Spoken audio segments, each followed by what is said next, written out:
ఈ సంవత్సరం వర్షాలు సాధారణం 740 మిల్లీమీటర్లు అయితే ఒక్క నైరుతిలోనే దాదాపు 988 మిల్లీమీటర్ల వాన పడ్డదట.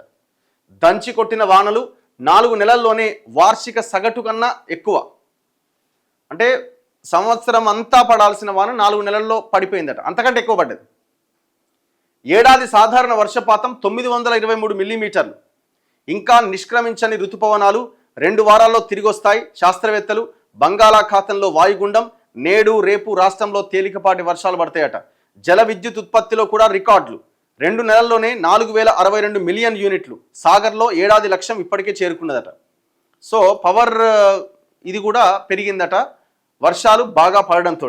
రాష్ట్రంలో ఏడాది నైరుతిలో వానలు దంచుకొట్టినాయి. 4 నెలల వ్యవధిలోనే ఏడాది సగటు వర్షపాతం కన్నా ఎక్కువగా నమోదైంది. నైరుతి ఋతుపవనాల ద్వారా జూన్ నుంచి సెప్టెంబర్ వరకు సాధారణ వర్షపాతం 740 మిల్లీమీటర్లుగా వాతావరణ శాఖ నిర్ణయించింది.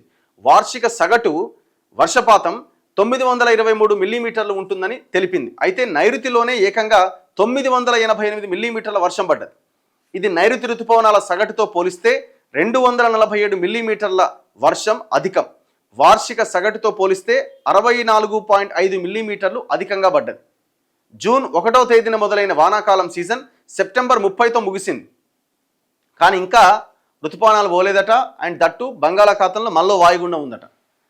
ఇవాళ రేపు ఎల్లుండి కొంత వర్షాలు పడే అవకాశం ఉందట ఆయా ప్రాంతాల్లో.